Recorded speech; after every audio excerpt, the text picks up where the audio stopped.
प्रभु यीशु मसीह के मधुर और मीठे नाम में आप सबों को जय मसीह की। जय मसीह की। परमेश्वर का एक बार फिर से आप बहुत बहुत धन्यवाद करते हैं कि परमेश्वर ने हम सबों को आशीषित किया है और आज का ये दिन दिखाया जिसमें हम सब आकर परमेश्वर के भवन में उसकी आराधना और स्तुति कर सकते हैं। और विशेषकर जैसे कि आज हम जानते हैं कि हमारा जो यूथ है, चर्च का यूथ है, तो आज फैमिली संडे के रूप में हम इसे मना रहे हैं। तो हम प्रभु का धन्यवाद करते हैं कि परमेश्वर ने हमें फैमिली के बीच में रखा है और ये मौका दिया है कि हम अपने परिवार के साथ प्रभु के भवन में आकर उसकी आराधना और स्तुति कर सकते हैं।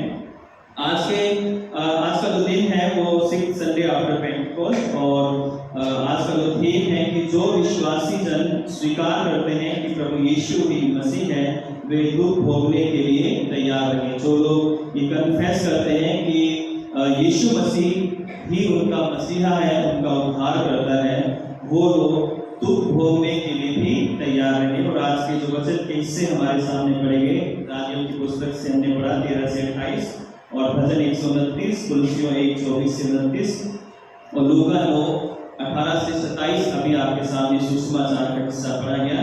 तो आइए इन वचनों पर मनन करने से पहले हम अपने आप को तैयार करें और अपने हृदय को नम्र भूमि बनाएं ताकि जो वचन बोया जाए उसको पूरा फल लेकर आए। आइए प्रार्थना करें। सर्वशक्तिमान पिता परमेश्वर, एक बार फिर से हम आपका धन्यवाद करते हैं कि आपने हमें ये मौका दिया कि हम आपके वचन पर मनन कर सकें। हे पवित्र आत्मा, आइए हमें अपनी पवित्र आत्मा से, अपनी सामर्थ से भर दीजिए ताकि जब हम वचन को बोलें और जब आपके वचन को सुने तो प्रभु ये वचन आपकी इच्छा के अनुसार हो। और पिता, इस वचन को केवल हम बोलने वाले या सुनने वाले ना हो, बल्कि इस वचन को ग्रहण करें, इस पर चलें और आपकी इच्छा को पूरा करें। प्रभु यीशु क्रिस्त के नाम से मांगते हैं, आमीन। परमेश्वर का हम धन्यवाद करते हैं कि परमेश्वर ने हम सबों को चुना है और चुनकर उसने हमें अपने पास आने का अवसर दिया है। और जैसा कि आज थीम है कि जो लोग भी प्रभु यीशु मसीह को अपना प्रभु उद्धारकर्ता स्वीकार करते हैं उनको जीवन में दुख भी उठाने पड़ते हैं। और जब हम परिवार की बात करते हैं तो थोड़ा सा इस थीम को परिवार के साथ भी हम लेकर चलेंगे। तो ये भी कह सकते हैं कि जो परिवार प्रभु यीशु मसीह के पीछे चलने का निर्णय करते हैं उन्हें भी बहुत सारे दुखों को उठाना पड़ता है। अगर चाहे हम मसीह परिवार हो, बचपन से ही चाहे हमने मसीहत में जन्म लिया हो, या हम अन्य जातियों से जब आते हैं तो तब भी हमें बहुत सारे समस्याओं का सामना करना पड़ता है। तो यहाँ पर जो हम देखते हैं कि प्रभु यीशु मसीह के पीछे चलना एक व्यक्तिगत रीति से या परिवार के रूप में कोई आसान काम नहीं है, क्योंकि किसी ने कहा है कि यीशु मसीह के पीछे चलना फूलों की सेज पर चलना या बैठना या सोना नहीं है। प्रभु यीशु मसीह के पीछे चलने का मतलब है कांटों की राहों पर चलना है, दुख उठाकर, तकलीफ उठाकर, परेशानियों को उठाकर प्रभु यीशु मसीह को अपना उद्धारकर्ता बनाए रखना, उसके प्रति वफादार बने रहना, ये एक बहुत बड़ा विषय है जो कि जब से प्रभु यीशु मसीह दुनिया में आए थे तब से ही जो है ये समस्या लोगों के साथ बनी रही है। जिन्होंने उसे ग्रहण किया है उनको बहुत सारे लोगों ने सताया है, उन्हें बहुत सारे लोगों को मार भी दिया गया है, किसी को जला दिया गया, किसी को क्रूस पर चढ़ा दिया गया, किसी को जेलों में बंद कर दिया गया, किसी को तलवार से मार दिया गया। तो ये मसीहत का इतिहास है, हिस्ट्री इस बात की गवाह है कि किस तरह से जिन लोगों ने प्रभु यीशु को अपना उद्धारकर्ता मसीहा स्वीकार किया है उन्होंने किस तरह से दुखों को उठाया है। और ना केवल प्रभु यीशु मसीह के समय और उसके बाद जब यीशु मसीह स्वर्ग में चले गए तब से लेकर आज तक जहां जहां भी सुसमाचार जाता है, जहां जहां भी ये पैगाम जाता है कि यीशु मसीह हमारा उद्धार करता है, बहुत सारे लोगों को, मैक्सिमम लोगों को जो है या सुसमाचार किसी गांव में जाए, किसी शहर में जाए, किसी देश में जाए तो वहां पर सबसे पहले इसका विरोध होता है। लोगों को सताया जाता है, लोगों को भड़काया जाता है, मारने के लिए उनको धमकियां दी जाती है, उनके घर जलाने के लिए उनका जो प्रार्थना के स्थल हैं उनके ऊपर अटैक किए जाते हैं। तो जब हम प्रभु यीशु मसीह के पीछे चलते हैं तो हमें बहुत सारे दुखों का सामना करना पड़ता है। और इसलिए प्रभु यीशु मसीह यहाँ पर कहते हैं कि यदि कोई मेरे पीछे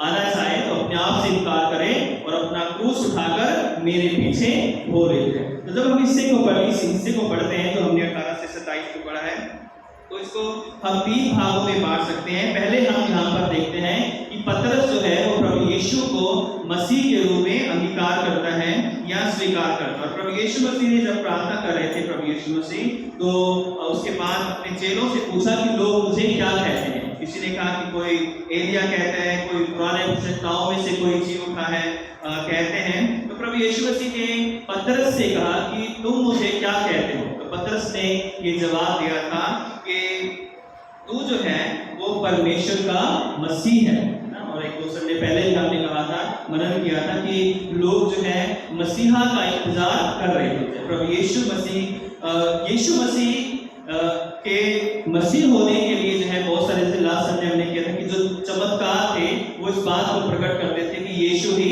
मसीह है। और फिर भी हमने मनन किया था कि बहुत सारे लोगों ने प्रभु यीशु मसीह पर विश्वास नहीं किया था। आज हम ये मनन कर रहे हैं कि यीशु मसीह को जब हम मसीहा स्वीकार कर लेते हैं, उसे ग्रहण कर लेते हैं, तो बहुत सारे समस्याओं का हमें सामना करना पड़ता है। तो पहली बात जो है, जो सवाल प्रभु यीशु मसीह ने पतरस से किया था, आज वही सवाल मेरे और आपके लिए भी है कि मैं और आप एक परिवार के रूप में या व्यक्तिगत तरीके से प्रभु यीशु मसीह को क्या मानते हैं, है ना। क्या हम मानते हैं कि वे एक अच्छे गुरु थे। बहुत सारे संसार में अलग अलग लोग यीशु मसीह के प्रति अलग अलग धारणाएं रखते हैं। आज भी सारे के सारे लोग उसे अपना उद्धारकर्ता स्वीकार नहीं करते हैं। बहुत सारे लोग जो है उसे अच्छा शिक्षक जो है, एक अच्छा गुरु जो है, एक अच्छा संत जो है, बहुत सारे लोग उसे एक अच्छा नबी मानते हैं। तो अलग अलग लोगों की विचारधाराएं हैं। और यीशु मसीह के समय में भी लोग यीशु मसीह के बारे में अलग अलग विचारधाराएं या धारणाएं रखते थे। और इसलिए प्रभु यीशु मसीह व्यक्तिगत जो है पतरस से और चेलों से पूछते हैं कि तुम मुझे क्या कहते हो। और यही सवाल आज प्रभु यीशु मसीह मुझसे और आपसे भी कहता है कि तुम मुझे क्या कहते हो।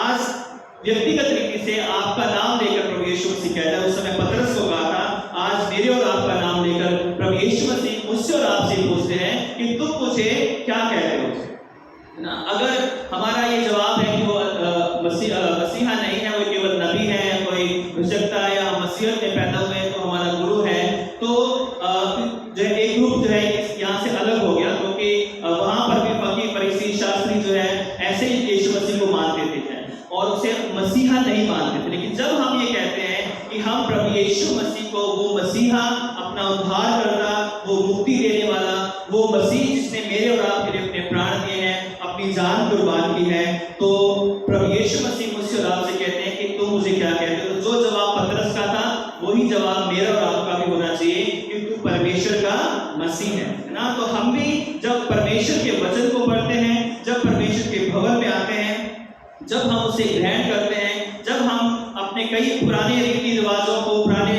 लोगों को, पुरानी बातों को छोड़कर एक नई राह पर चलने की कोशिश करते हैं, तो हमें जो है बहुत सारी समस्याओं का सामना करना पड़ेगा। क्योंकि जब हम यीशु को अपना प्रभु उद्धारकर्ता स्वीकार करते हैं, तो बहुत बार समाज में बहुत लोग हमारा मजाक बनाते हैं। खासकर जो लोग अन्य धर्मों से जब वो आते हैं विश्वास में, तो कई बार उन्हें चर्च के लोग स्वीकार ही नहीं करते थे। वो सोचते कि हम पुराने मसीह हैं और ये कौन है ना, ये तो अभी कल के आए हुए नहीं, क्या पता है ना, ये कैसे हमारे चर्च में आ सकते हैं। कई चर्चेज में, कई कलीसियाओं में आज भी नए लोगों को स्वीकार नहीं किया जाता है। तो वो लोग जो कि पुराने अपने रीति रिवाजों को छोड़कर आते हैं, नई कलीसिया में आते हैं और वहां पर भी उन्हें स्वीकार नहीं किया जाता है, तो वो लोग जो है फिर निराशा में चले जाते हैं, वो अविश्वास में चले जाते हैं। वो कहते हैं कि इससे अच्छा तो हम वहीं पर थे जहां से हम आए हैं। और इसी तरह ना केवल हम सिर्फ चर्च की बात करें, कई तरह के उन्हें प्रताड़नाओं का, कई तरह के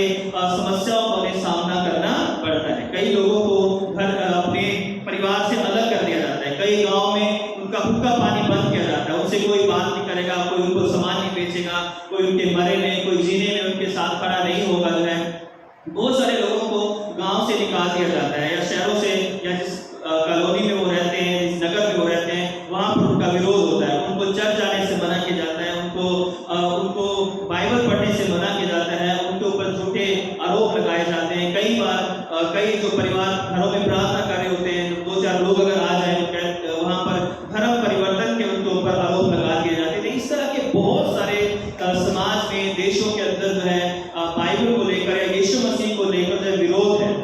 और जब हम ये स्वीकार करते हैं यीशु ही मसीह है तो हमें भी दुख उठाने के लिए तैयार रहना चाहिए। जब हम मसीह में भी होते हैं तो कई बार तब भी लोग हमारा मजाक बनाते हैं। जब हम सच्चाई से चलने की कोशिश करते हैं तो लोग हमें पुरानी जिंदगी का उदाहरण दे देकर वहीं पर ले जाना चाहते हैं जहां से हम आए हैं। कल तो ये शराब पीता था, कल तो ये गालियां देता था, कल तो ये झूठ बोलता था, कल तो ये ऐसा करता था, आज इसने बाइबल उठा ली है, आज ये ज्यादा दुआ करने वाला बन गया है, आज ये ज्यादा जो है अपने आप को धर्मी समझने लग गया है। तो कई बार जो है ऐसा जो समस्याएं हैं या आरोप हैं हमें भी है उठाने पड़ते हैं। इसलिए प्रकाशित वाक्य उसका 2 अध्याय और उसकी 10वीं आयत में लिखा हुआ है कि जो दुख तुझको झेलने होंगे उनसे मत डर, क्योंकि देखो शैतान तुम में से कुछ को जेल खाने में डालने पर है, ताकि तुम परखे जाओ और तुम्हें 10 दिन तक क्लेश उठाना होगा।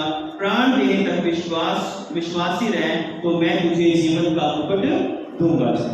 तो एक परिवार के रूप में ही हमारे सामने चैलेंज होता है कि जब हम प्रभु यीशु मसीह के पीछे चलते हैं, उसे अपना मसीह स्वीकार करते हैं, तो हमें बहुत सारे दुखों का सामना करना पड़ता है। और ऐसे में हम क्या मजबूत बने रहते हैं या हम निराश होकर वापस चले जाते हैं। अगर हम वापस चले जाते हैं तो वो अनंत जीवन का जो वायदा है, वो प्रतिज्ञा है प्रभु यीशु मसीह की, वो अनंत जीवन हमसे छूट जाता है। लेकिन अगर हम सुख में दुख में उसके प्रति बने रहते हैं, उसके प्रति वफादार रहते हैं, तो अंत में हमें जीवन का मुकुट मिलता है और दिया जाता है। प्रभु यीशु मसीह के द्वारा इसकी प्रतिज्ञा की गई है। दूसरी बात हम यहाँ पर देखते हैं कि जो प्रभु यीशु मसीह है उन्होंने स्वयं अपने दुख उठाने का उदाहरण दिया है। उसके बारे में उन्होंने पहले ही भविष्यवाणी कर दी थी। और आगे जब हम पढ़ते हैं तो प्रभु यीशु मसीह ने उनसे कहा था कि अवश्य है कि जो मनुष्य का पुत्र है वो दुख उठाए,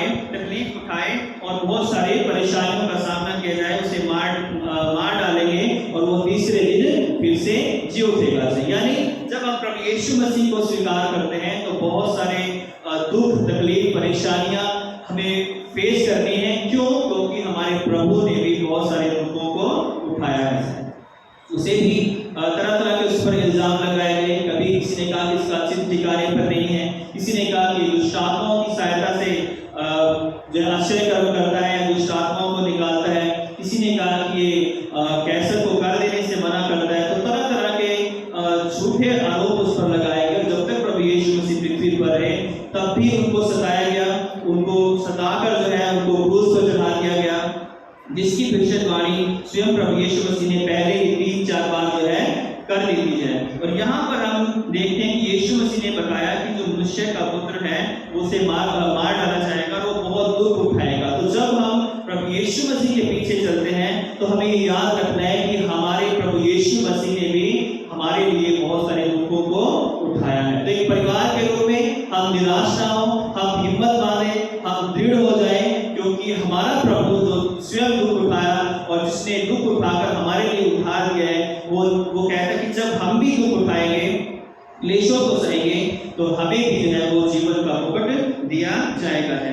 उसके बाद प्रभु यीशु मसीह ने आगे हम देखते हैं कि अपने पीछे चलने का मूल्य बताया कि जो कोई मेरे पीछे आना चाहेगा उसे किस तरह से दुख उठाने पड़ेंगे या किस तरह से उसे सताव का सहना पड़ेगा, और खासकर उसे अपने आप से इनकार करना पड़ेगा। यहाँ पर लिखा है यदि कोई मेरे पीछे आना चाहे तो अपने आपे से इनकार करे, प्रतिदिन अपना क्रूस उठाए और मेरे पीछे हो ले।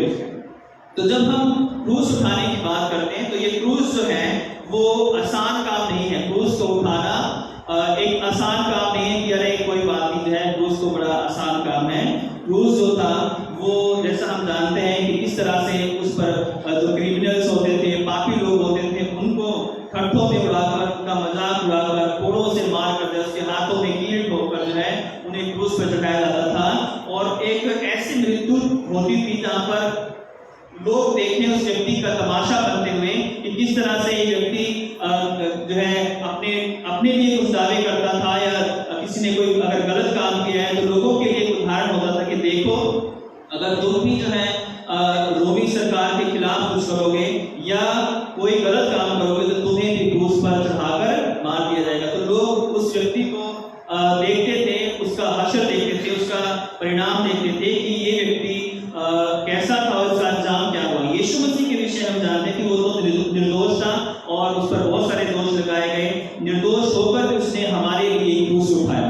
तो जब उसने जो है निर्दोष होकर, पाप रहित होकर हमारे लिए वो क्रूस उठाया, तो हम आज के देखें जो ये बात लिख हुई है, हम कितना जो है उस क्रूस को उठाकर चल पाते हैं, है ना।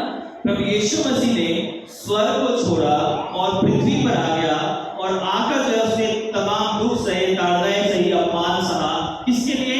मेरे और आपके लिए। हम बहुत सारे गीत गाते हैं कि यीशु ने दुख उठाया मेरे लिए, तेरे लिए। ये बहुत सारे गीतों के अंदर ये बात बताई गई है। तो आज मेरे और आपके लिए सवाल है कि जो प्रभु यीशु मसीह स्वर्ग छोड़कर, उस महिमा को छोड़कर आ गया पृथ्वी के ऊपर, उसके लिए जब हम क्रूस उठाने की बात आती है तो हम उसके लिए क्या छोड़ रहे हैं ना। उसके लिए जब हम क्रूस उठाते हैं उसके लिए तो हम क्या क्या करते हैं। क्रूस उठाना मतलब क्या करना है? अपने आप से इनकार करना है। तो ये मेरे और आपके लिए परिवार के रूप में, व्यक्तिगत रीति से मेरे और आपके लिए सवाल है कि आज हम उसके लिए क्या छोड़ते हैं, है ना। क्या प्रभु यीशु मसीह ने कहा कि पवित्र बनो, मैं तुम्हारा पवित्र परमेश्वर हूँ? क्या हमने अपने आप को पवित्र किया है? हम कई तरह के गलत काम करते हैं, कई तरह के झूठ बोलते हैं, कई तरह के नशों में हैं हम, और हम कहते हैं कि हम यीशु के नूर में चलूंगा, है ना। कैसे गीत है वो? मैं यीशु के नूर में, कैसे? मैं यीशु के साथ नूर में चलूंगा। आगे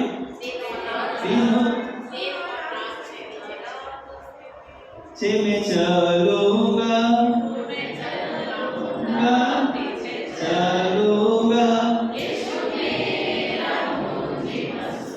चलते चलते नूर में यीशु के साथ, चलते चलते थामते यीशु के हाथ। नूर में रहूंगा, फल पाऊंगा, मैं नूर में चलता रहूंगा। यहाँ तो हम नूर में चलने का गाना गाकर चले जाते हैं और बाहर जाते ही गाली भी, झूठ भी, नशा भी, शराब भी, बीड़ी भी, सिगरेट भी, तंबाकू भी और बुरे बुरे काम भी जो है नूर में हम चले, वहां से यहाँ तक और यहाँ से जो है चर्च के गेट तक। तो जो नूर था हम वही चर्च का नूर चर्च में छोड़कर चले गए। और उसके बाद शैतान दरवाजे पर खड़ा रहता है कि आओ मेरे दोस्त, चलो है अब चर्च का काम तो हो गया, अब आकर वही अंधकार के कामों में हम चलेंगे ना। तो हम बहुत सारे गीत गाते हैं, बहुत सारे कई बार हम बातें करते हैं कि हम नूर में चलने वाले लोग हैं, लेकिन हमारे जीवन में कोई परिवर्तन नहीं, क्योंकि कोई त्याग अपने प्रभु के लिए नहीं किया। कोई त्याग, उसने स्वर्ग छोड़ दिया, उसने अपने हाथों में कीलें ठुकवा ली, उसने अपने लिए हमारे लिए जो है उसने इतना मान सहा, हमारे लिए जो उसके मुंह पर थूका गया, कोड़े मारे गए, पसली में भाला मारा गया, मजाक बनाया गया।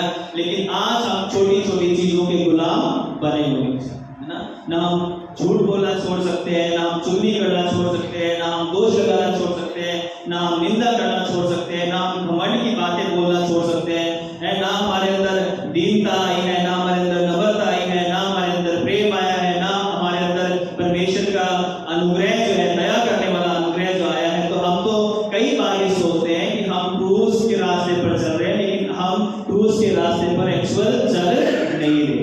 हम तो बड़े आरामदायक रास्ते पर, चौड़े रास्ते पर चल रहे हैं। जैसा हम चाहते हैं वैसा ही हो जाता है, जैसा हम कहते हैं वैसा ही हो जाता है। अगर ना हो ऐसा तो हम उसे किसी न किसी तरह करवा लेते हैं, किसी न किसी का कान पकड़कर, किसी न किसी को बोलकर, किसी न वो गलत काम हम सही करवा लेते हैं, क्योंकि हम जो है चौड़े रास्ते पर चल रहे हैं। चौड़े रास्ते पर हमें कोई रोकने वाला नहीं है, लेकिन क्रूस का मार्ग सकरा मार्ग है। क्रूस का मार्ग दुख का मार्ग है, तकलीफ का मार्ग है। और जब हम अपने आप के इनकार की बात करते हैं तो अपने इनकार की बात है कि अपनी पहचान को खो देना, अपनी बड़ाई ना करना है, अपनी इच्छा पर नहीं बल्कि मसीह की इच्छा पर चलना, अपना ही लाभ नहीं बल्कि सबके या दूसरों के लाभ की भी बात करना। क्रूस उठाना जो है अपमानित होना, जैसे यीशु मसीह अपमानित हुए, जानबूझकर जो है मृत्यु की ओर बढ़ना जो है, क्रूस का मार्ग जो है वो मृत्यु का भी मार्ग है, जहाँ पर हमें पता है कि कि क्रूस पर जब यीशु मसीह क्रूस को लेकर जा रहे थे तो उन्हें पता था किसी क्रूस पर मुझे बलिदान कर दिया जाएगा। तो इसी तरह जो है क्रूस का मार्ग जो है वो अपमान का, ठट्ठों का, निंदा का और नम्रता और दीनता का मार्ग है, जहाँ पर प्रभु यीशु मसीह अगर एक शब्द बोलते तो सब कुछ बदल सकता था, लेकिन उन्होंने वो शब्द नहीं बोला कि ये लोग हट जाए यहाँ से, सब मर जाए या ये सब लोग उससे दूर हो जाए। ऐसा कुछ भी नहीं कहा। वो नम्र और दीन होकर, जिस तरह भेड़ जो है वो अपने मालिक के सामने या उसके साथ रहती है जब वो उसको हलाल करता है, कुछ नहीं बोलती, उसी तरह से प्रभु यीशु मसीह मेमने की तरह जो उसने दुख उठाए, तकलीफें उठाई और अपना क्रूस उठाकर उन्होंने हम सब के लिए रास्ता खोल दिया। तो जब हम एक परिवार में रहते हैं, क्या पिता अपने परिवार के लिए क्रूस उठा रहा है? क्या पत्नी जो है या माँ जो अपने बच्चों के लिए क्रूस उठा रही है? संसारिक चीजों के लिए तो हम बहुत सारे क्रूस उठा रहे हैं, उनकी पढ़ाई लिखाई के लिए, उनकी ट्रेनिंग के लिए, उनकी शादियों के लिए, उनके अच्छे जीवन के लिए हम बहुत तरह के संसारिक क्रूस उठा रहे हैं। क्या हम उन्हें सही रास्तों पर चलने के लिए, प्रभु के वचन से जुड़े रहने के लिए, प्रार्थना करने के लिए, परमेश्वर के भवन में बने रहने के लिए भी कोई हम क्रूस उठा रहे हैं ताकि वो परमेश्वर के साथ जुड़े रहे? क्रूस जो है वो एक ब्रिज है, एक रास्ता है या एक ऐसा जरिया है जिसके माध्यम से हमारी पहुंच परमेश्वर के साथ होती है, मेल मिलाप हमारा परमेश्वर के साथ होता है। यदि हमने अपना क्रूस नहीं उठाया है और हम प्रभु यीशु मसीह के पीछे नहीं चल रहे हैं, यदि हमने अपनी बुरी लालसाओं का त्याग नहीं किया है, बुरी अभिलाषाओं को नहीं त्यागा है, बुरे कामों को अगर हमने नहीं त्यागा है, तो चाहे हम एक परिवार के रूप में हो, चाहे हम व्यक्तिगत रीति से हो, हम जो है क्रूस उठा नहीं रहे हैं तो हमें जो है अनंत जीवन भी नहीं मिल सकता। क्योंकि क्रूस उठाकर जब हम चलते हैं, जब दुख उठाते हैं प्रभु यीशु मसीह के लिए, तो हमारे लिए परमेश्वर ने अनंत जीवन का वायदा किया है। और इसलिए जो प्रभु यीशु मसीह कहते हैं कि यदि कोई मनुष्य जो सारे जगत को प्राप्त करे और अपने प्राण को खो दे तो उसे क्या लाभ होगा? तो अगर हम संसार में सब कुछ पाए, प्रभु मना नहीं करते हैं, प्रभु तो कहते हैं कि संसार की वस्तुएं मैं तुम्हें दूंगा अगर तुम पहले मेरे धर्म और राज्य की खोज करो। लेकिन संसार ही सब कुछ नहीं है।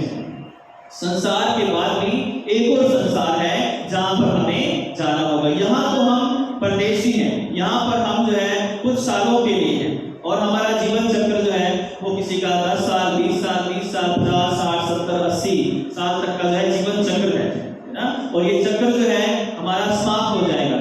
हम उसके बाद ना ही जानवर बनने वाले हैं, ना ही हम कोई घोड़ा बनने वाले हैं, ना कोई गधा बनने वाले हैं। हम जो है एक ही बार हमें जीवन मिला है और ये जीवन जब समाप्त हो जाएगा उसके बाद एक नया जीवन शुरू होगा। और उस नए जीवन में दो जगहें हैं, एक परमेश्वर का स्थान है और एक शैतान का स्थान है, जो उसके शैतान और उसके दूतों को दिया गया है। तो वो जो ये जीवन चक्र खत्म होगा तो वहां से दो रास्ते निकलेंगे हैं। उन रास्तों से पहले प्रभु यीशु मसीह बीच में होंगे ना, न्याय का जो चक्र होगा वो बीच में होगा। और जब वो न्याय हमारा होगा, यदि हम प्रभु यीशु मसीह के साथ अपने क्रूस उठाकर अपने जीवन को उसके हाथों में समर्पित किया होगा, तो हमें प्रभु यीशु मसीह के रास्ते पर या स्वर्ग के रास्ते पर ले जाया जाएगा। अगर हम प्रभु यीशु मसीह के रास्ते पर इस दुनिया में नहीं चले हैं तो मरने के बाद भी हमें यीशु मसीह का रास्ता नहीं मिलेगा।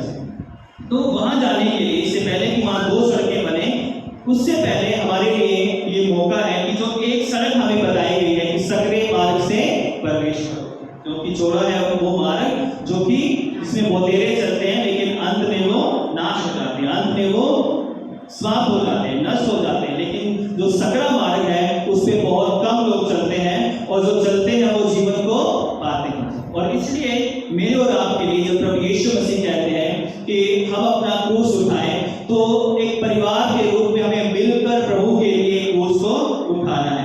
ऐसा नहीं कि प्रभु यीशु मसीह हमें सारी जिंदगी क्रूस पर ही हमारे ऊपर क्रूस ही लाद कर रखेंगे, ऐसा नहीं है। जब हम क्रूस उठाएंगे तो एक समय ऐसा दिएगा कि वो क्रूस हमसे ले लिया जाएगा, वो जुआ हमसे ले लिया जाएगा। उस जुए को कौन ले लेगा? प्रभु यीशु मसीह उस जुए को ले लेगा और उस क्रूस का भार वो खुद उठाकर हमें एक आनंद का जीवन देगा। जब अब्राहम को अपना बेटा बलिदान करने के लिए बोला गया तो अब्राहम के ऊपर एक ऐसा बोझ था, क्रूस का हम कह ये एक ऐसा बोझ था कि मैं कैसे अपने बेटे को बलिदान करूंगा, कैसे मैं इसका गला काटूंगा, कैसे जब मैं इसके लहू को अपने हाथों से बहते हुए अपने सामने बहते हुए देखूंगा, कैसे ये जो बेटा इतने सालों बाद मुझे मिला है, 100 साल की उम्र में ये बेटा मुझे मिला है, कैसे मैं इसको जो है बलिदान कर दूं। तो उसके ऊपर वो बोझ था, वो क्रूस था, वो लेकिन वो क्रूस उठाकर चलता रहा, उस पहाड़ के ऊपर चला गया, उस क्रूस को उठाकर, उस बोझ को उठाकर उसके दिमाग में, उसके मन में बहुत सारे उथल-पुथल चल रही होगी, बहुत सारी चिंता, बहुत सारा परेशानी होगी कि कैसे मैं अपने बेटे के साथ ऐसा कर सकता हूँ। लेकिन जब उसने उस क्रूस को उठाए रखा, उस क्रूस को जाकर उस पहाड़ पर जो है जब उसने उस क्रूस के जो बोझ था वहां पर रख दिया और अपने बेटे को जो बलिदान करने लगा, तो वो क्रूस वहां से हटा दिया गया और उसे जो है एक आनंद का जीवन दिया गया।